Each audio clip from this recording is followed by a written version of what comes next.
Sudah dari awal pembahasan saya tentang Enel Green Power itu adalah investasi bodong, money game, ponzi. Tapi tetap aja para angel tetap nyinyir sampai dower. Terus kalau sudah scam begini, aku harus bilang wow gitu.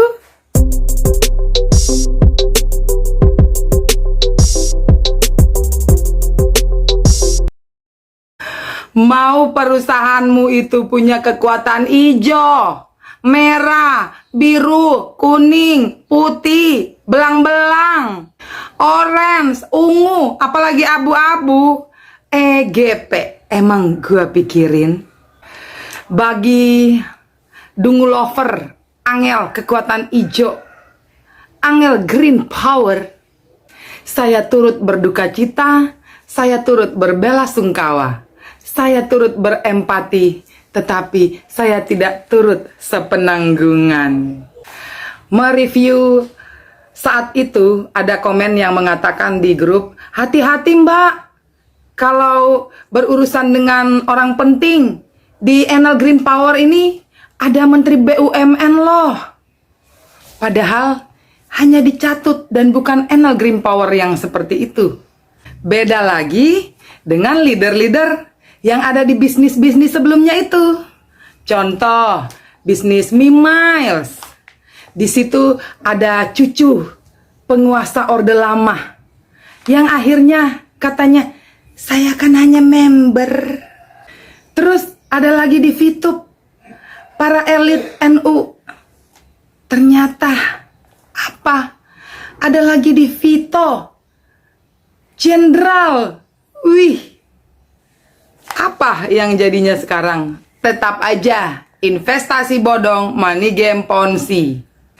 Ya jangan lihat aku seperti itu dong.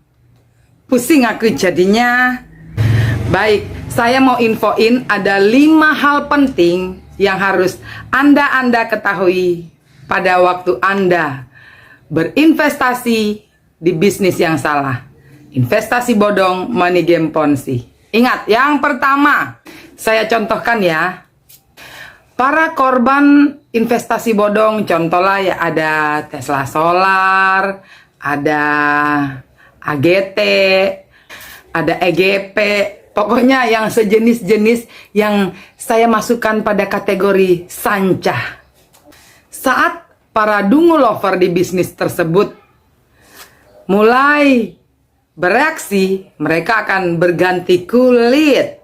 Termasuk sanca-sanca yang ada di Enel Green Power atau Enel kekuatan hijau.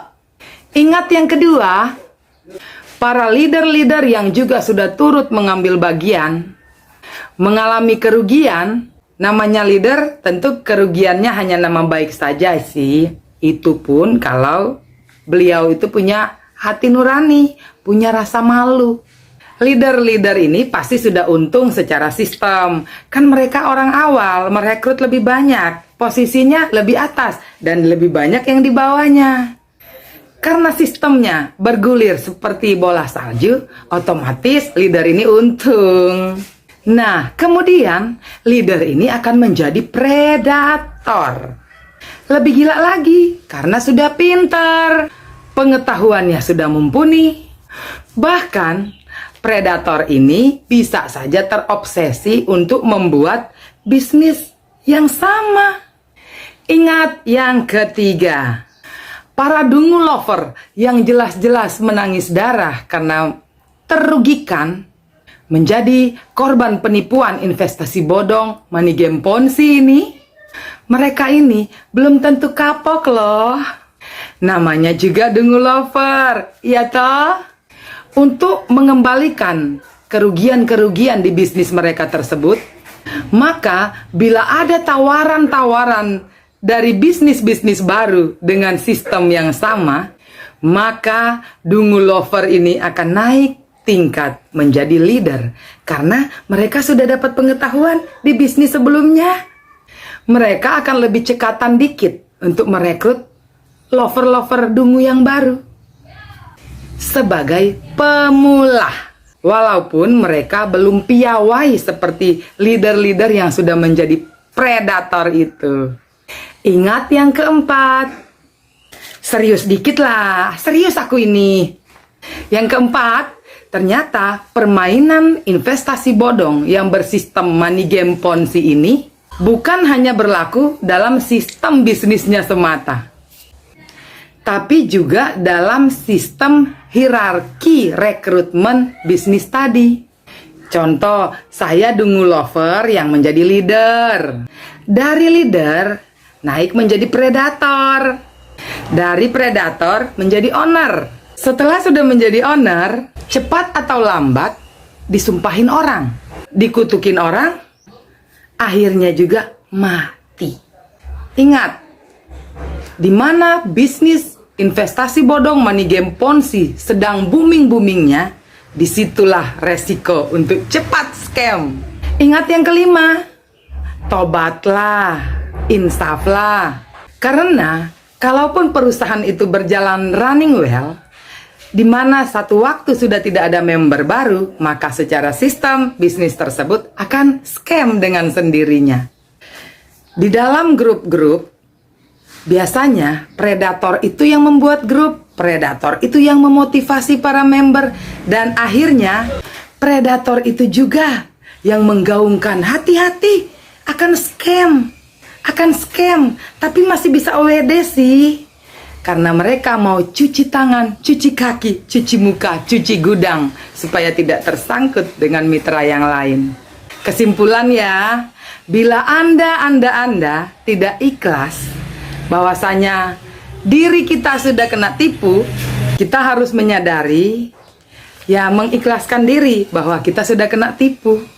Karena kalau Anda tidak ikhlas dengan kenyataan ini, maka Anda sekalian akan semakin membabi buta, menerima tawaran bisnis-bisnis yang sama, karena bertujuan agar uang yang kalah di bisnis kemarin diuntungkan di bisnis yang ini. Kalau bisa berlipat-lipat ganda kita dapatkan di bisnis yang baru ini. Halu. Iya, kata-kata terakhir dari saya, stop money game sekarang juga. Mbak, orang-orang angel kekuatan hijau itu para elit pemerintahan loh. Emang gua pikirin, investasi bodong ya investasi bodong, money game Ponzi ya money game Ponzi, tidak ada urusan dengan siapapun. Mbak, konten lu itu kan tentang penipuan. Kalau tidak ada regenerasi bisnis tipu-tipu, gimana konten lu bisa jalan? Aduh, gimana ya? Itu salah satu komen dari sahabat kenalan kita yang ada di grup. Dan saya juga mikir, kadang bener juga, tapi ada hikmat Tuhan yang ngasih ke saya. Ternyata kita sudah punya rezeki yang diatur sama Tuhan. Jangan khawatir. Kebenaran adalah kebenaran. Katakan ya di atas ya, dan katakan tidak di atas tidak. Ya kan? Yang penting kita tetap cerdas, tetap semangat. Ya, saya bisa, kamu bisa, kita bisa. Thank you. Bye.